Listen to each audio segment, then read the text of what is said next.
Kasganj police ने 4 वर्ष पूर्व हुए दिल दहलाने वाले चौहरे हत्याकांड का खुलासा कर दिया है।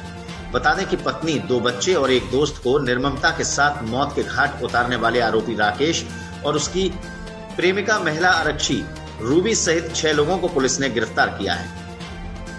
एसपी कासगंज रोहन प्रमोद बोत्रे के खुलासे में साफ हुआ कि महिला सिपाही के प्यार में अंधे आशिक राकेश ने अपनी पत्नी, दोनों बच्चों की हत्या कर उनके शवों को नोएडा स्थित अपने घर के ही बेसमेंट में दफना दिया, जबकि दोस्त की कासगंज में गला, दोनों हाथ काटकर नृशंस हत्या कर दी और साक्ष्य छुपाने के उद्देश्य से दोस्त के शव को जला दिया और शव के पास अपना पहचान पत्र डाल दिया, जिससे कि लोग समझें कि राकेश की हत्या हो गई है। शातिर राकेश की इस जालसाजी का खुलासा तब हुआ जब 44 महीने के बाद डीएनए रिपोर्ट से मालूम हुआ कि मृतक की जला हुआ शव मृतक राकेश का नहीं बल्कि उसके गांव का दोस्त का है। जिसके बाद लगातार पुलिस राकेश और इस पूरी वारदात में शामिल हत्यारोपियों की धरपकड़ के प्रयास कर रही थी, जिसमें पुलिस ने कासगंज के ढोलना थाना क्षेत्र के गड़ी तिराहे के पास से राकेश को धर दबोचा और पुलिस की पूछताछ में उसने पूरी 4 लोगों की मर्डर मिस्ट्री की स्क्रिप्ट बयां कर दी। पुलिस ने इस मामले में राकेश और उसके पिता, भाई, प्रेमिका सिपाही रूबी, जो आगरा में महिला आरक्षी के पद पर तैनात थी, उसे गिरफ्तार कर जेल भेजा है। इतना ही नहीं, राकेश की निशानदेही पर मृतकों के शवों को भी नोएडा स्थित घर के बेसमेंट से पुलिस ने बाहर निकलवाकर पंचनामा भरवाकर पोस्टमार्टम के लिए भिजवाया है।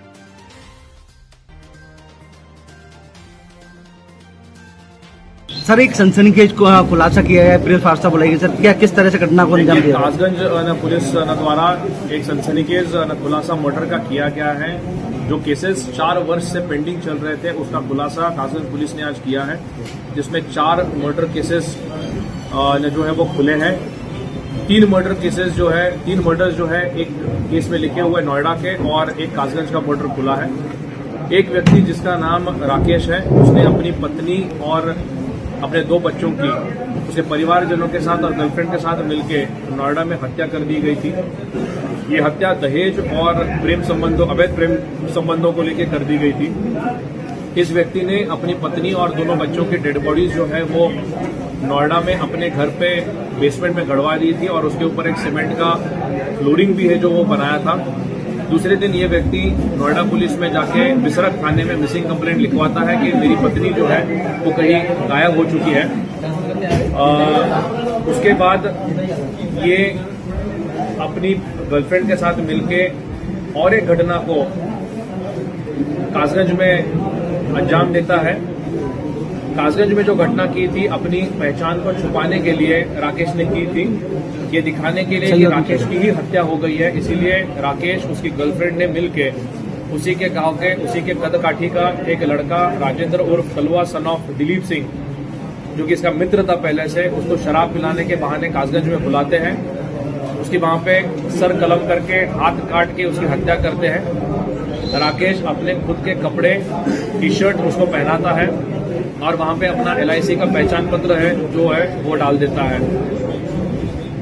इसी में षड्यंत्र के तहत राकेश के पिताजी इसकी डेड बॉडी को क्लेम करते हैं, ये कह के ये मेरे बेटे राकेश की डेड बॉडी है, और अपने ससुराल वालों के खिलाफ एक मुकदमा कायम करते हैं। मैं ये बताना चाह रहा हूं कि लड़की और बच्चों की हत्या होने के बाद ससुराल जनों ने इस राकेश के ऊपर और परिवारजनों के ऊपर दहेज, उत्पीड़न और अपहरण का मुकदमा पंजीकृत किया था 156(3) कोर्ट के माध्यम से। इसमें हम लोगों को परीक्षण रिपोर्ट डीएनए की प्राप्त हुई थी। करीबन 30 दिन पहले पैरवी करने के बाद जो है ये परीक्षण रिपोर्ट हम लोगों को प्राप्त हुई। परीक्षण रिपोर्ट आने में लगभग 42 महीने लगे हैं। परीक्षण रिपोर्ट प्राप्त होने के बाद ये बात ज्ञात हुई कि राकेश की डेड बॉडी ये नहीं है, क्योंकि उसके पिताजी के साथ और माताजी के साथ इसका मिलान नहीं हो पाया। ये डेड बॉडी उसी के गांव में रहने वाले राजेंद्र और कलुआ की है। उसके पिताजी और माताजी का डीएनए भी उस समय लिया गया था।